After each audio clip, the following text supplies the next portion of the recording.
काश्मीरमधील पहलगाम येथे झालेल्या भ्याड हल्ल्यात मृत्युमुखी पडलेले दिलीप देसले यांच्या पार्थिवावर पनवेलमध्ये बुधवारी संध्याकाळी शोकाकुल वातावरणात अंत्यसंस्कार करण्यात आले।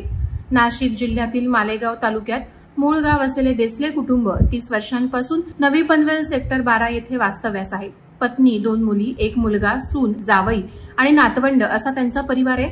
अत्यंत शांत स्वभावाचे म्हणून ते परिचित होते। काही वर्षांपूर्वी एका खासगी कंपनीतून ते सेवानिवृत्त झाले होते। त्यांच्या मृत्यूची बातमी समजल्यानंतर सर्वांना धक्का बसला। दिलीप देसले आणि त्यांच्या पत्नी उषा देसले हे दोघं सहलीसाठी सोमवारी काश्मीरला गेले होते। या सहलीच्या पहिल्याच दिवशी पहलगाम येथील बैसरनमध्ये मंगळवारी दुपारी 2 वाजता झालेल्या भ्याड दहशतवादी हल्ल्यात देसले यांना प्राण गमवावे लागले। त्यांच्या पत्नी उषा देसले यांना या हल्ल्यात कोणतीही दुखापत झाली नाही, मात्र आपल्या डोळ्यात देखत पतीचे प्राण गेल्याने त्या जबरदस्त धक्क्यात आहेत। त्यांचा आक्रोश हृदय हेलावून टाकणारा आहे। दरम्यान देसले कुटुंबियांची भेट घेत मावळ लोकसभेचे खासदार श्रीरंग बारणे आणि लोकनेते रामशेठ ठाकूर यांनी देसले कुटुंबाचं सांत्वन केलं। यावेळी खासदार श्रीरंग बारणे यांनी दहशतवादी कृत्याचा निषेध व्यक्त केला। पाकिस्तानशी सर्व संबंध तोडून सक्त कारवाई व्हावी अशी मागणी खासदार बारणे यांनी केली। तर लोकनेते रामशेठ ठाकूर यांनी आपण कायम देसले कुटुंबासोबत आहोत, देसले कुटुंबियांना कसलीच कमी पडू देणार नाही, कोणतीही मदत भासल्यास माझ्या घराचे दरवाजे कायम उघडे आहेत असं आश्वासन दिलं। एक गोष्ट अशी आहे की त्यांच्या कुटुंबियामध्ये आज इथं 2 मुली, 1 भाऊ, त्यांची पत्नी हे सर्व इथं आहेत। त्यांच्या मी भेट घेतली। हृदयद्रावक अशी घटना आहे। देसलेंची पत्नी ही ज्या पद्धतीने रडत होती ते पाहिल्यानंतर हृदय अगदी पिलवटून निघतंय। खरं ते पाहिल्यानंतर आपल्यालाही रडू कोसळते की आपल्याला इतकं वाईट वाटते म्हटलं तर त्यांच्या पत्नीला आणि मुलांना काय वाटत असेल याची कल्पनाच केलेली बरी।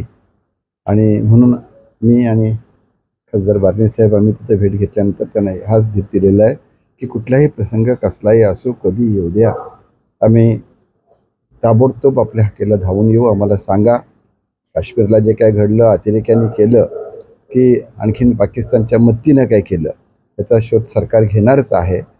पण फिरायला गेलेल्या माणसांवरती, प्रवाशांवरती असा अतिरेकी हे प्रसंग आणणं हे अतिशय वाईट आहे। देसले यांच्या कुटुंबाचं सांत्वन करण्यासाठी मी आलो। माझ्याबरोबर या विभागाचे ज्येष्ठ नेते माजी खासदार रामशेठ ठाकूर पण होते।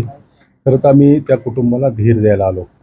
एक दर्दभरी किंवा एक दुःखद घटना या परिवारामध्ये घडली। पर्यटक म्हणून काश्मीरला गेले। या देशातून, राज्यातून लाखोच्या संख्येनं पर्यटक काश्मीरला जातात। गेल्या वर्षी जवळपास 2 कोटीच्या वर पर्यटक गेले होते आणि पर्यटकांना एक विश्वास होता की 370 कलम हटवल्यानंतर काश्मीरमध्ये येणाऱ्या प्रत्येक माणसाला एक चांगल्या प्रकारचा आधार मिळेल आणि काश्मीरी जनतेला देखील आता असं वाटू लागलं की स्वतःच्या पायावरती आर्थिकदृष्ट्या आपण भक्कम होतोय आणि त्याच्या पुढे गालबोट लावण्यासाठी त्या काश्मीरी जनतेला कुठंतरी या आर्थिक दृष्टीतून नाकाम करण्यासाठी पाकिस्ताननी हे षडयंत्र रचलेले। याच्यामध्ये नाहक खरं तर 26 जणांचा नाहक बळी गेला। जात विचारून, तो कुठल्याच धर्माचा आहे, कुठल्या जातीचा विचारून गोळी मारणं आणि निहत्ती माणसं मारला याचा मी जाहीरपणे निषेध। पाकिस्तानवरती याहीपेक्षा सक्त कारवाई केली पाहिजे। पाकिस्तानचं कुठल्याही प्रकारची पाकिस्तानला मदत केली नाही पाहिजे आणि पाकिस्तानचे सर्व रिश्ते, सर्व संबंध भारत सरकारने तोडले। अमित शाह एक कणखर गृहमंत्री देशाला मिळालेले, नक्की त्यांच्या कारकिर्दीमध्ये पाकिस्तानला करारा जबाब मिळेल। आणि अमित शाह स्वतः गृहमंत्री म्हणून ज्या घटना घडली ही दुर्दैवी घटना आहे, पण घटना घडल्यानंतर स्वतः गृहमंत्री त्या ठिकाणी गेले, त्या सगळ्या परिस्थितीचा आढावा घेतला। नक्कीच भविष्यामध्ये भारत सरकारच्या द्वारे पाकिस्तानला सबब शिकवला जाईल। वादळवारा लाईव्हसाठी न्यूज ब्युरो पनवेल। नवी मुंबई व रायगड जिल्ह्यातील ताज्या बातम्या आणि घडामोडींसाठी सबस्क्राईब करा वादळवारा लाईव्ह चॅनल आणि दाबा बेल आयकॉन।